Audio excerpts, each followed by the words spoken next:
Hey everyone, welcome to the show. So, the man who has been portrayed as a hero for trafficked children in that movie, Sound of Freedom, he is now being accused of grooming and sexually harassing women.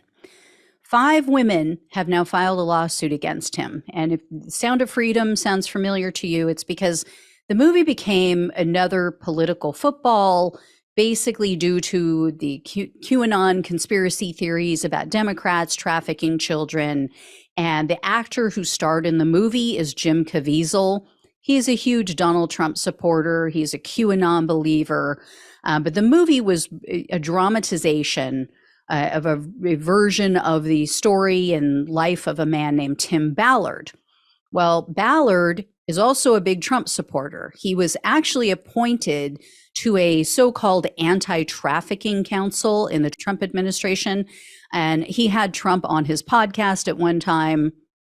So it has become a partisan issue where it shouldn't be, but it's Ballard's life work that has led to this lawsuit that was the subject of the movie. Well, he founded a nonprofit called Operation Underground Railroad to fight human trafficking, to rescue trafficked women and children. Very noble cause, right? And that was the subject of the movie. But a group of women now claim that Ballard manipulated them and made unwanted advances towards them. And he used the, guise of furthering the mission of saving the children, saving women. According to Vice News, 7 women allege that while they were working with him undercover on these different stings, Ballard would ask them to pretend to be his wife. They would go on these trips to other countries, and he would say, it'll look more believable. It would help if you pretend to be my wife. We'll pretend to be a couple. They allege that Ballard asked them to sleep in the same bed with him and to even shower with him as part of this whole facade. Ballard is also accused of sending a photo to one woman, and she says that it showed Ballard in his underwear, and then he asked her what she was willing to do to save the children. So these women have issued a statement through their collective attorney. They said, quote, "Our involvement with Operation Underground Railroad was rooted in our commitment to fighting against human trafficking. But while engaging in that noble cause, we were subjected to sexual harassment, spiritual manipulation, grooming, and sexual misconduct. Though we value our privacy as we work to rebuild our lives, we also feel a responsibility to speak out and state unequivocally that these allegations are true. We acknowledge the risks involved in challenging someone as prominent as Tim Ballard. We will reveal our stories in our own time and on our own terms. But for now, we choose to remain anonymous." Ballard also issued a statement. He's, as you would imagine, denied all of the allegations. He says people are trying to undermine his work with false allegations. However, he did step down from Operation Underground Railroad in August. So this was after allegations started to surface about all of this. Well, now, like I said, 5 women from Utah have named Ballard and the organization, they're the organization's board members, in a 30-page lawsuit, which states, quote, "Defendant Ballard intentionally, knowingly, or recklessly committed battery and sexual assault of plaintiffs, as all sexual touching was done under the couple's ruse in order to help save trafficked children and women." Then it goes on to say, quote, "Ballard soon began abusing the couple's ruse and eventually used the ruse as a tool for sexual grooming."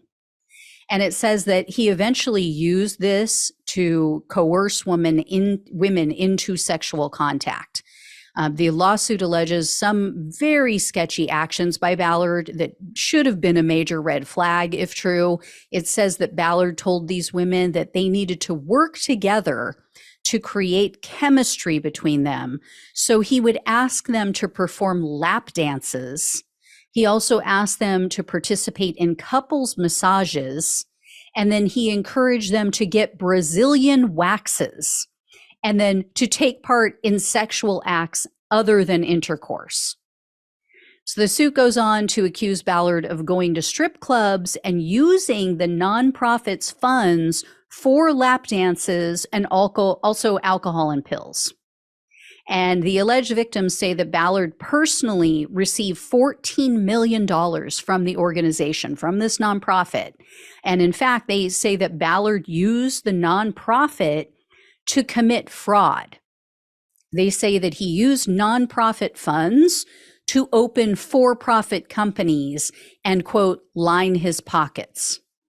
And the women also claim that Ballard believed that Mormon prophecies showed that he would become a U.S. senator, then a U.S. president, and then he would himself become a prophet and, quote, usher in the second coming of Jesus Christ.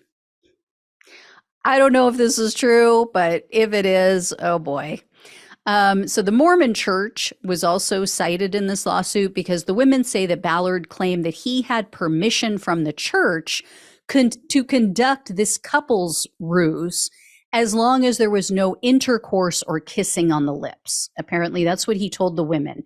Again, I don't know if that's true, but even before this lawsuit was filed, the Mormon Church denounced Ballard, and they said that he was trying to exploit his friendship with one of the church leaders for, quote, personal advantage and activity regarded as morally unacceptable.